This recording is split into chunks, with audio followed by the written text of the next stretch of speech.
आज की इस क्लास में हम महाजनपद के बारे में डिस्कस करेंगे। इससे पहले की क्लास उत्तर वैदिक काल में हमने आपको बताया था कि जो शहरों का विकास है वो हमें शहरों का विकास या जनपद का उल्लेख हमें उत्तर वैदिक काल यानी वैदिक काल के अंत में देखने को मिलता है। तो वैदिक काल के अंत में शहर के रूप में, जनपद के रूप में जो विकास आपको देखने को मिलता है उसमें आप हस्तिनापुर और कौशाम्बी का उल्लेख कर सकते हैं। यानी उत्तर वैदिक काल के अंत में यानी वैदिक काल के अंत में जो आपको जनपद देखने को मिलता है उसमें आप हस्तिनापुर और कौशाम्बी का उल्लेख कर सकते हैं। वैदिक काल के अंत में जो शहर आपको देखने को मिलता है, जो जनपद आपको देखने को मिलता है वो हस्तिनापुर और कौशाम्बी का, इन दो शहरों का उल्लेख जनपद के रूप में, इन दो शहरों का उल्लेख यानी हस्तिनापुर और कौशाम्बी का उल्लेख हम जनपद के रूप में पाते हैं। कब पाते हैं? उत्तर वैदिक काल के अंत में। लेकिन ईसापुर 500 तक आते आते जनपद का विकास एक महत्वपूर्ण विशेषता बन गई। लेकिन ईसापुर 500 के आसपास आते आते जनपद का विकास एक महत्वपूर्ण विशेषता बन गई। क्यों? ईसापुर 500 के आसपास आते आते जनपद का विकास एक महत्वपूर्ण विशेषता, जनपद का विकास यानी शहरों का विकास एक महत्वपूर्ण विशेषता क्यों बन गई? तो इसके पीछे का कारण जो है हमने इससे पहली क्लास में बताया है। इसके पीछे का जो कारण है वो है कि ईसापुर 600 के आसपास से लोहे के उपयोग के कारण गंगा के मैदानी क्षेत्र में, ये जो ऊपरी और मध्य गंगा के जो मैदानी क्षेत्र हैं जिसमें बिहार, उत्तर प्रदेश, उत्तराखंड, हरियाणा, मध्य प्रदेश के आसपास के क्षेत्र आते हैं, इन क्षेत्रों में घने जंगलों की सफाई करने से कृषि क्षेत्र का विस्तार हुआ और ये जो क्षेत्र थे ऊपरी और जो मध्य गंगा के क्षेत्र थे, इन क्षेत्रों में जो पर्याप्त वर्षा होती थी जो कृषि के क्या अनुकूल होता था। इस कारण से ऊपरी और मध्य गंगा के क्षेत्रों में यानी बिहार, उत्तर प्रदेश, उत्तराखंड, हरियाणा और मध्य प्रदेश के आसपास के जो क्षेत्र थे, इन क्षेत्रों में कृषि का उत्पादन बढ़ने से जो अतिरिक्त उत्पादन हुआ, उस अतिरिक्त उत्पादन ने शहरों के विकास में, जनपद के विकास में एक महत्वपूर्ण भूमिका निभाई। क्योंकि जब कृषि का उत्पादन बढ़ा, जब लोहे के उपयोग के कारण मध्य गंगा के मैदानी क्षेत्रों के घने जंगलों की सफाई करने में मदद मिली, इससे कृषि क्षेत्र का विस्तार हुआ और इन क्षेत्रों में वर्षा पर्याप्त मात्रा में होती थी, जिस कारण से जो कृषि के लिए क्या था, अनुकूल था, जिस कारण से कृषि का उत्पादन बढ़ा और कृषि का उत्पादन बढ़ा यानी जो कृषि का अतिरिक्त उत्पादन हुआ, उस कृषि के अतिरिक्त उत्पादन ने वाणिज्य और व्यापार को बढ़ावा दिया, जिसने शहरों के विकास में यानी जनपद के विकास में एक महत्वपूर्ण भूमिका, एक इंपॉर्टेंट रोल प्ले किया। तो इस कारण से ईसापुर 500 के आसपास हमें जो शहरों का विकास है, जो जनपद का विकास, वो एक महत्वपूर्ण विशेषता बन गई। क्योंकि इस टाइम तक आते आते जो कृषि के क्षेत्र का विस्तार हुआ बड़े पैमाने पर और इससे कृषि का उत्पादन बढ़ा, कृषि का जो अतिरिक्त उत्पादन है उससे वाणिज्य और व्यापार को बढ़ावा मिला, जिससे शहरों का विकास हुआ यानी जनपद का हमें विकास, ईसापुर 500 के आसपास हमें बड़े पैमाने पर शहरों का विकास यानी बड़े पैमाने पर हमें जनपद का विकास ईसापुर 500 के आसपास देखने को मिलता है। और ईसापुर 450 की बात करें तो ईसापुर 450 के आसपास हमें अफगानिस्तान, दक्षिण पूर्व मध्य एशिया में 40 जनपद का उल्लेख मिलता है। ईसापुर 450 के आसपास हमें अफगानिस्तान और दक्षिण पूर्व मध्य एशिया में 40 जनपद का उल्लेख हम पाते हैं और इसका उल्लेख किसके द्वारा किया गया है? पाणिनि के द्वारा किया गया है। ईसापुर 450 के आसपास हमें अफगानिस्तान और दक्षिण पूर्व मध्य एशिया में हमें 40 जनपदों का उल्लेख मिलता है। इन क्षेत्रों में अफगानिस्तान और दक्षिण पूर्व मध्य एशिया में हमें 40 जनपद का उल्लेख प्राप्त होता है, मिलता है और इसका उल्लेख किसके द्वारा किया गया है? पाणिनि के द्वारा। पाणिनि के द्वारा अफगानिस्तान और दक्षिण पूर्व मध्य एशिया में 40 जनपदों का उल्लेख किया गया है। तो अफगानिस्तान और दक्षिण पूर्व मध्य एशिया से हमें 40 जनपदों का उल्लेख प्राप्त होता है और इसका उल्लेख किसके द्वारा किया गया है? इसका उल्लेख किसके द्वारा किया गया है? पाणिनि के द्वारा किया गया, पाणिनि के द्वारा किया गया है। अब यहाँ पे एक मोस्ट इंपॉर्टेंट पॉइंट है, मोस्ट इंपॉर्टेंट पॉइंट ये देखिए, इन क्षेत्रों में दक्षिण भारत के जो प्रमुख क्षेत्र है वो इसमें शामिल नहीं है। ये जो 40 जनपदों का उल्लेख आपको प्राप्त होता है, इसमें कौन सा क्षेत्र शामिल नहीं है? ईसा पूर्व 450 के आसपास इन क्षेत्रों में जो 40 अफगानिस्तान और दक्षिण पूर्व मध्य एशिया में जो आपको 40 जनपद का उल्लेख प्राप्त होता है, इसमें कौन सा क्षेत्र शामिल नहीं है? दक्षिण भारत का प्रमुख क्षेत्र। इसमें दक्षिण भारत का प्रमुख क्षेत्र शामिल नहीं है। मोस्ट इंपॉर्टेंट कॉन्सेप्ट है क्वेश्चन बनने का यूपीएससी एग्जाम के लिए, यूपीएससी एग्जाम के एंगल से ये मोस्ट इंपॉर्टेंट पॉइंट है क्वेश्चन बनने के लिए, क्योंकि यहाँ पे जैसे आप देख रहे हैं कि इन क्षेत्रों में यानी अफगानिस्तान और दक्षिण पूर्व मध्य एशिया में जो आपको 40 जनपदों का उल्लेख प्राप्त हो रहा है, जिसका उल्लेख पाणिनि ने किया है, इन क्षेत्रों में हमें इन 40 जनपदों में कौन सा क्षेत्र शामिल नहीं है? दक्षिण भारत का प्रमुख क्षेत्र इसमें शामिल नहीं है। यानी इस दक्षिण पूर्व मध्य एशिया के अंतर्गत कौन शामिल नहीं है? दक्षिण भारत का प्रमुख क्षेत्र इसमें शामिल नहीं है। अब यूपीएससी एग्जाम में अगर क्वेश्चन आता है कि ईसा पूर्व 450 के आसपास जो अफगानिस्तान दक्षिण पूर्व मध्य एशिया में 40 जनपदों का उल्लेख पाणिनि के द्वारा किया गया है, तो ये फैक्ट सही है। लेकिन अगर ये कहता है कि इन 40 जनपदों का उल्लेख जो पाणिनि के द्वारा किया गया है, उसमें दक्षिण भारत के प्रमुख क्षेत्र भी शामिल थे। इन 40 जनपदों का उल्लेख जो पाणिनि के द्वारा किया गया है, उसमें दक्षिण भारत का प्रमुख क्षेत्र भी शामिल था। तो ये कथन क्या होगा? गलत होगा। ये कथन क्या होगा? गलत होगा, क्योंकि यहाँ पे आपको सीखने को मिल रहा है कि इन क्षेत्रों में जो आपको 40 जनपदों का उल्लेख प्राप्त होता है, इसमें कौन सा हिस्सा शामिल नहीं है? इसमें कौन सा हिस्सा शामिल नहीं है? दक्षिण भारत का प्रमुख क्षेत्र इसमें शामिल नहीं है। तो इस प्रकार से ये एक मोस्ट इंपॉर्टेंट एंगल है यहाँ पे क्वेश्चन बनने का। तो इस प्रकार के जो पॉइंट्स होते हैं, आपको जब आप जैसे कोई लोकेशन पढ़ रहे हैं तो आप लोकेशन के अंतर्गत ये एंगल आप जरूर देखें कि जिसका कांसेप्ट आप पढ़ रहे हैं, उस पॉइंट जिसके बारे में आप जानकारी प्राप्त कर रहे हैं, तो उसमें कौन कौन सा लोकेशन शामिल है और कौन कौन सा लोकेशन शामिल नहीं है। क्योंकि ये जो एंगल है यूपीएससी एग्जाम में क्वेश्चन बनने का एक इंपॉर्टेंट एंगल है। यदि आप प्रीवियस ईयर क्वेश्चन पेपर के आंसर्स करेंगे तो आप पाएंगे कि ये एक इंपॉर्टेंट एंगल है। लोकेशन पे क्वेश्चन बनना एक इंपॉर्टेंट एंगल है। तो इसलिए हमने आपको यहाँ पे आपके समूह क्लियर कर दिया कि किस प्रकार से क्वेश्चन यूपीएससी एग्जाम में यहाँ पे इस पॉइंट को आधार बना के पूछा जा सकता है। अब हम बात करेंगे कि महाजनपद क्या होता है। तो यदि महाजनपद की बात करें तो पाली ग्रंथों से हमें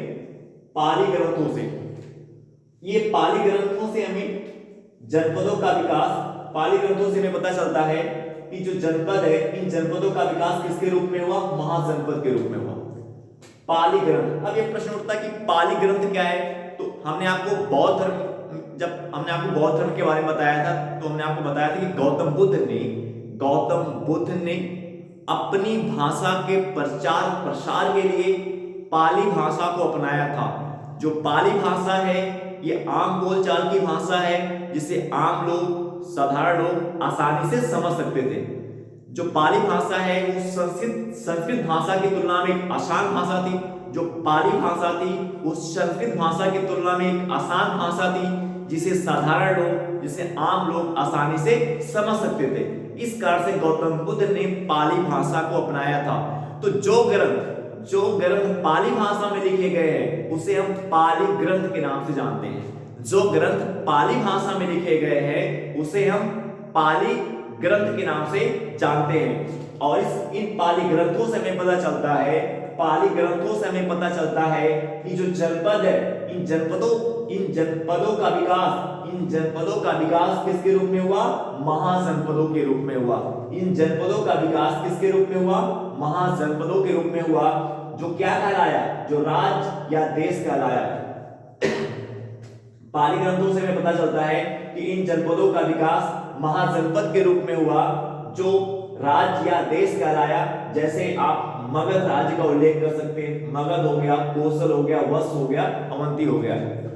पाली ग्रंथों से हमें पता चलता है कि जनपदों का विकास महाजनपद के रूप में हुआ, जो राज्य या देश कहलाया। जैसे मगध राज्य हो गया, कोसल राज्य हो गया, वत्स हो गया, अवंती राज्य हो गया। अभी कोसल के बारे में अभी आप मगध, कोसल, वत्स और अवंती के बारे में अभी आप डिटेल में अध्ययन करेंगे आगे क्लास में। अब यहाँ पे हम देखें तो ये पॉइंट आपको क्लियर हो गया कि महाजनपद क्या है। तो ये जो जनपद है, जनपदों का विकास किसके रूप में होता है? महाजनपद के रूप में होता है। और ये महाजनपद जो है राज्य या क्या कहलाते हैं? देश कहलाते हैं। अब ये जो बौद्ध ग्रंथ, एक पॉइंट यहाँ पे क्लियर कर देता हूँ। इन पाली ग्रंथों में 16 का उल्लेख प्राप्त होता है। इन पाली ग्रंथों में हमें 16 का उल्लेख प्राप्त होता है। और इस 16 में से जो 9 थे वो क्या थे? जनपद थे। इस पाली ग्रंथ से जो हमें 16 का उल्लेख प्राप्त होता है, इस 16 में से जो 9 थे वो जनपद थे। इस 16 में से 9 क्या थे? जनपद थे, जिसका उल्लेख किसने किया था? पाणिनि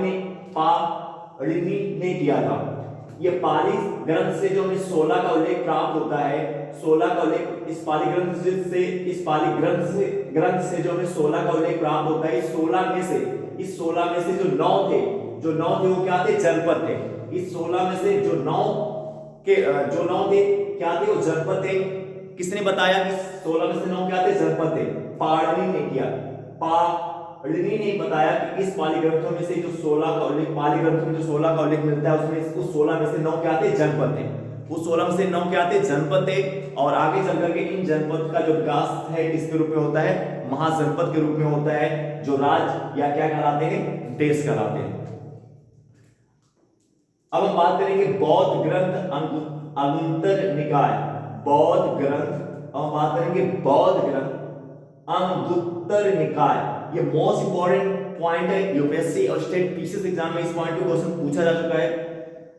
बौद्ध ग्रंथ अंगुत्तर निकाय में हमें 16 महाजनपदों का उल्लेख प्राप्त होता है। बौद्ध ग्रंथ अंगुत्तर निकाय से हमें 16 महाजनपदों का उल्लेख प्राप्त होता है। इन 16 महाजनपदों का विकास किन क्षेत्रों में होता है? ऊपरी और मध्य गंगा के मैदानी क्षेत्रों में। इस बौद्ध ग्रंथ अंगुत्तर निकाय से हमें 16 महाजनपदों का उल्लेख प्राप्त होता है। इन 16 महाजनपदों का विकास किन क्षेत्रों में होता है? ऊपरी और मध्य गंगा के मैदानी क्षेत्रों में होता है। और ये जो ऊपरी और मध्य गंगा के मैदानी क्षेत्र हैं, ये गंगा, यमुना और उनकी सहायक नदियों से घिरे हुए क्षेत्र है। ये जो ऊपरी और मध्य गंगा के मैदानी क्षेत्र आते हैं, ये किससे घिरे हुए हैं? गंगा, यमुना और उनकी सहायक नदियों के द्वारा ये क्षेत्र घिरे हुए हैं। इनमें कौन कौन सा राज्य शामिल है? बिहार, उत्तर प्रदेश, उत्तराखंड, हरियाणा और मध्य प्रदेश के आसपास के क्षेत्र इसमें शामिल है। तो ऊपरी और मध्य गंगा के मैदानी क्षेत्र में कौन कौन से राज्य शामिल हैं? बिहार, उत्तर प्रदेश, उत्तराखंड, हरियाणा और मध्य प्रदेश। बिहार, इस ऊपरी और मध्य गंगा के मैदानी क्षेत्र में बिहार और उत्तर प्रदेश के हिस्से काफी ज्यादा है। यदि हम इस ऊपरी और मध्य गंगा के मैदानी क्षेत्र की बात करें तो इसमें किस राज्य के हिस्से ज्यादा है? बिहार और उत्तर प्रदेश के जो हिस्से हैं इस क्षेत्र में ज्यादा है। लेकिन ऊपरी और मध्य गंगा के मैदानी क्षेत्र में ऊपरी और मध्य गंगा के मैदानी क्षेत्र में कौन कौन से राज्य आते हैं? बिहार, उत्तर प्रदेश, उत्तराखंड, हरियाणा, मध्य प्रदेश। लेकिन ऊपरी और मध्य गंगा के मैदानी क्षेत्र में जो सबसे ज्यादा हिस्सा कवर किया है वो बिहार राज्य और किसके द्वारा? उत्तर प्रदेश राज्य के द्वारा। अब हम बात करेंगे ये जो अंगुत्तर निकाय में 16 महासंपदों का उल्लेख प्राप्त होता है। इसमें जो शक्तिशाली महासंपद थे इस बौद्ध ग्रंथ अंगुत्तर निकाय से जो 16 महासंपदों का उल्लेख प्राप्त होता है, इसमें से जो शक्तिशाली थे वो कौन था? मगध, कोसल, वत्स और अवंती। इसमें इन 16 महासंपदों में कौन शक्तिशाली थे? मगध, कोसल, वत्स और अवंती। इनके बारे में अभी हम डिटेल से अध्ययन करेंगे आगे चल करके। अब हम बात करेंगे अंग की बात करें, अंग महाजनपद की बात करें तो अंग की जो राजधानी थी वो क्या थी? चंपा थी। अंग की जो राजधानी थी वो चंपा थी। और इस अंग में वर्तमान समय में मुंगेर और भागलपुर शामिल है। यदि महाजनपद के रूप में अंग की बात करें तो अंग की राजधानी चंपा थी। इस अंग में वर्तमान समय मुंगेर और भागलपुर जिले शामिल हैं। इस अंग महाजनपद का विकास कब होता है? ईसा पूर्व 500 के आसपास। इस अंग महाजनपद के, इस अंग राज्य के विकास की जो टाइमलाइन वो क्या है? ईसा पूर्व 500 के आसपास। टाइमलाइन जानना आपको बहुत जरूरी है, क्योंकि यूपीएससी और स्टेट पीसीएस एग्जाम में टाइमलाइन क्वेश्चंस बनने का एक इंपॉर्टेंट एंगल होता है। एक इसके बेसिस पे मैं आपको बता रहा हूं कि जो टाइमलाइन है वो यूपीएससी और स्टेट पीसीएस एग्जाम में क्वेश्चंस बनने का एक इंपॉर्टेंट एंगल है। On the basis of previous year questions paper, UPSC और स्टेट पीसीएस एग्जाम के प्रीवियस ईयर क्वेश्चन पेपर के आधार पर मैं आपको बता रहा हूं। तो इस अंग का जो विकास है, इस अंग राज्य का जो विकास हुआ, इसकी टाइमलाइन क्या है? ईसा पूर्व 500 के आसपास। मोस्ट इंपॉर्टेंट एंगल यहां पे क्वेश्चन बनने का, जरा ध्यान दीजिएगा। इस अंग का जो किला है वो किसका बना था? मिट्टी का किला। इस अंग राज्य का जो किला है वो किसका बना था? मिट्टी का बना था। अब यूपीएससी एग्जाम में कैसे क्वेश्चन आपसे पूछ सकता है? यूपीएससी एग्जाम में अब देखिए आप क्या सीख रहे हो? आप राम शरण शर्मा की बुक से क्या सीख रहे हो? राम शरण शर्मा की बुक से क्या कांसेप्ट आप सीख रहे हो? आप ये सीख रहे हो कि जो अंग राज्य है, इस अंग राज्य का जो किला है वो किसका बना है? मिट्टी का बना है। लेकिन यूपीएससी एग्जाम में डाल दिया कि अंग राज्य का जो किला था वो पकी हुई मिट्टी का बना था। पकी हुई मिट्टी का बना था। तो ये स्टेटमेंट क्या है? गलत हो जाएगा, क्योंकि आप क्या सीख करके जा रहे हो? आप ये सीख करके जा रहे हो कि जो अंग राज्य है, जो अंग शहर है, जो अंग राज्य, जो अंग महाजनपद है, इसका जो किला है वो किसका बना है? मिट्टी का बना है। तो ये बहुत ही ध्यान देना होता है।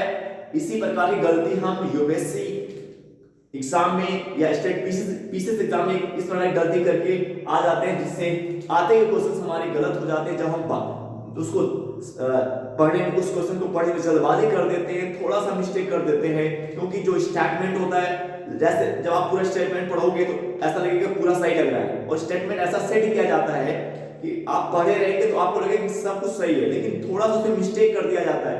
तो वो जल्दबाजी में आप थोड़ा सा वो ध्यान नहीं देते, जो थोड़ा सा शब्द का चेंज कर दिया जाता है आप उसको ध्यान नहीं देते, और इस कारण से क्वेश्चन को क्या होते हैं आपके गलत हो जाते हैं। तो ये पॉइंट आपको ध्यान देना है कि यहाँ पे जो सीख रहे हैं आप, ये सीख रहे हैं कि जो अंग राज्य है इसका जो किला है किसका बना है? मिट्टी का बना हुआ है। ठीक है। इसी प्रकार मगध की बात करें, यदि मगध की बात करें, मगध महाजनपद की बात करें, यदि मगध महाजनपद की बात करें तो इसकी प्रारंभिक राजधानी क्या थी? राजगीर। और जो दूसरी राजधानी थी वो क्या थी? पाटलिपुत्र।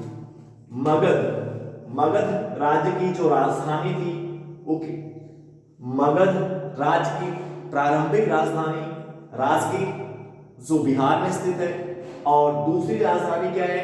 पाटलिपुत्र। ये भी कहां पे है? बिहार में स्थित है। एक पॉइंट मैं यहां पे आपको बताना भूल गया कि अंत में इस अंग राज्य को मगध राज्य में शामिल कर लिया जाता है।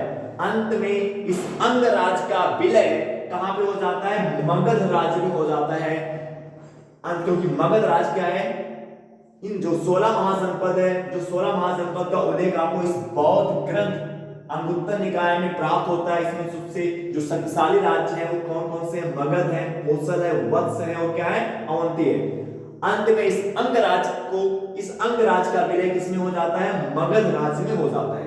इस मगध राज्य की जो फर्स्ट राजधानी थी राजगीर, जो बिहार में स्थित है, और दूसरी राजधानी क्या थी? पाटलिपुत्र। पाटलिपुत्र भी कहां पे स्थित है? बिहार में स्थित है। अब बात करेंगे वज्र। यदि हम वज्र की बात करें, वज्र वज्र एक इंपॉर्टेंट एंगल क्वेश्चन बनेगा, क्योंकि यहाँ पे आपको मल्टीपल फैक्ट, अभी यहाँ पे मल्टीपल कॉन्सेप्ट इससे रिलेटेड आपको सीखने को मिलेगा। वज्र राज्य के, वज्र राज्य के बारे में, वज्र महाजनपद के बारे में। यदि हम वज्र महाजनपद की बात करें तो ये वज्र महाजनपद, ये वज्र राज्य गंगा के उत्तर त्रिभुज मंडल में स्थित था। ये जो वज्र राज्य है, ये जो वज्र महाजनपद है, ये गंगा के उत्तर त्रिभुज मंडल में स्थित था। इसमें कितने राजवंश शामिल है? 8 राजवंश शामिल थे। इस वज्र में 8 राजवंश शामिल थे। इस वज्र राज्य में 8 राजवंश शामिल थे, और जो सबसे शक्तिशाली राजवंश था वो था लिच्छवी राजवंश। इस वज्र राज्य में 8 राजवंश शामिल थे, और जो सबसे शक्तिशाली राज्य था, जो सबसे शक्तिशाली राज्य था वो कौन था? लिच्छवी था। जो सबसे शक्तिशाली राज्य था वो लिच्छवी था, और इस लिच्छवी की जो राजधानी है वो क्या थी? वैशाली थी।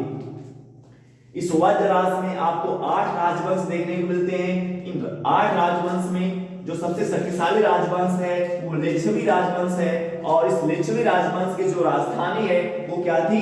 वैशाली थी। वैशाली थी। इस लिच्छवी राजवंश की राजधानी क्या थी? वैशाली थी। वैशाली के बारे में तो इंपॉर्टेंट फैक्ट है, जो यूपीएससी एग्जाम में क्वेश्चंस बनने का एक इंपॉर्टेंट एंगल होगा। कैसे?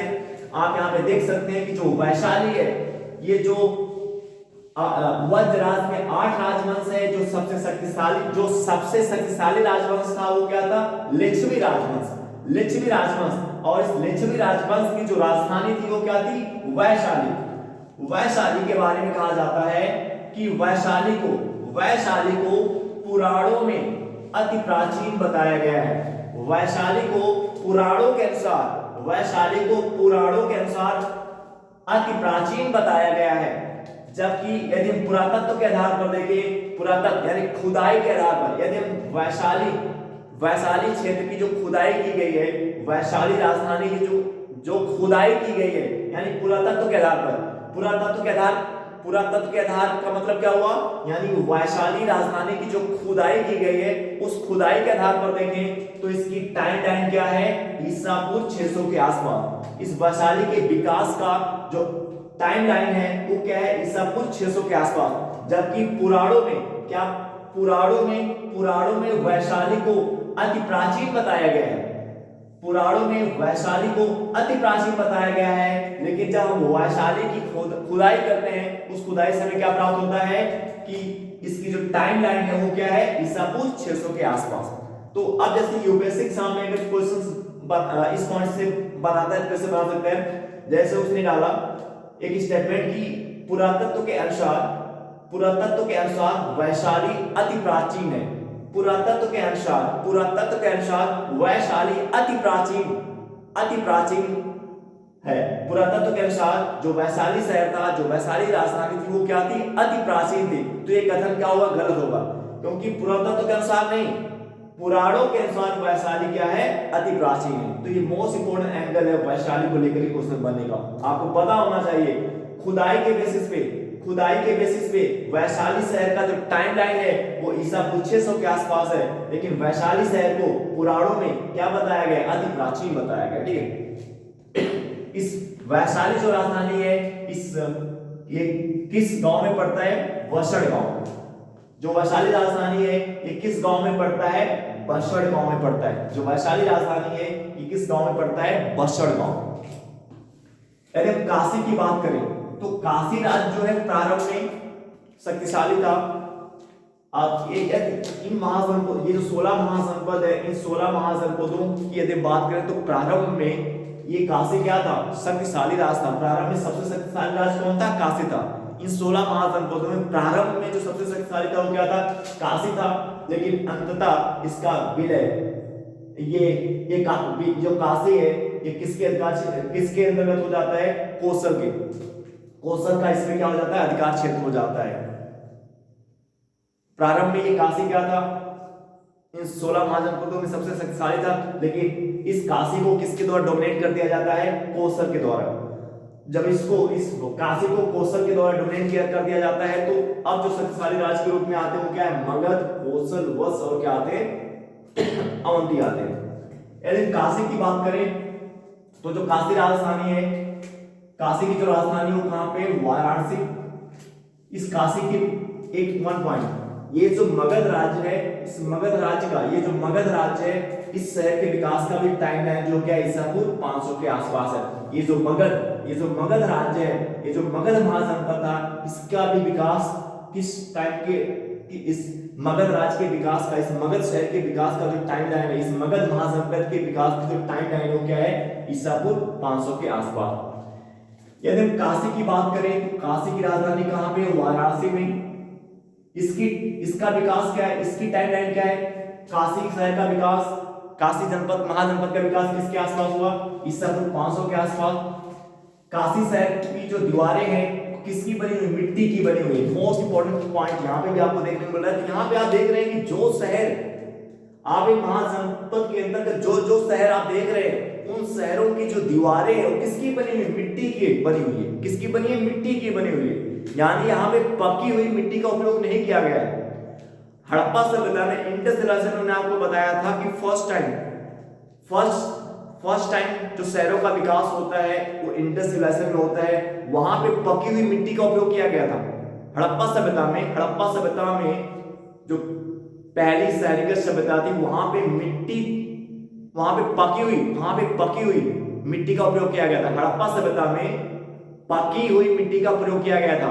लेकिन जो दूसरा जो महाजनपद का विकास होता है, जो ये महाजनपद के अंतर्गत जो आपको शहरों का विकास देखने को मिलता है, इन शहरों की जो दीवारें हैं वो मिट्टी की बनी हुई है। इन शहरों की दीवारें किसकी बनी हुई है, मिट्टी की बनी हुई है। ध्यान दीजिएगा, हड़प्पा सभ्यता से यदि आप महाजनपद की तुलना करेंगे तो पाएंगे एक बात, जो इंडिया के अंदर, भारत में जो आपको प्रथम शहरी सभ्यता आपको देखने को मिलती है, हड़प्पा सभ्यता में देखने को मिलती है। उस हड़प्पा सभ्यता में पकी हुई मिट्टी का प्रयोग किया गया है, पकी हुई मिट्टी का प्रयोग किया गया है। लेकिन हड़प्पा सभ्यता के पतन के बाद भारत में जो दूसरे स्तर पर जो शहरीगत विकास आपको देखने को मिलता है, ईसा पूर्व 600 के आसपास, ईसा पूर्व 600 के आसपास और ईसा पूर्व 500 के आसपास जो शहरों का विकास आपको देखने को मिलता है। ईसा पूर्व 600 से ईसा पूर्व 500 के आसपास जो शहरों का विकास आपको देखने को मिलता है, दो सेकंड टाइम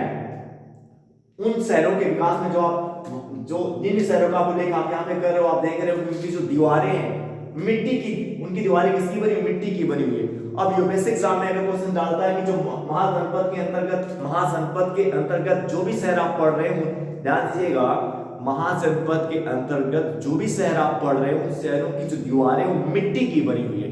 अब एक यूपीएससी एग्जाम में डाल दिया कि महाजनपद के अंतर्गत जो शहरों का विकास, आप महाजनपद के अंतर्गत जो आप जिन शहरों के बारे में आप पढ़ रहे हैं उन शहरों की जो दीवारें हैं वो पकी हुई मिट्टी की बनी हुई है।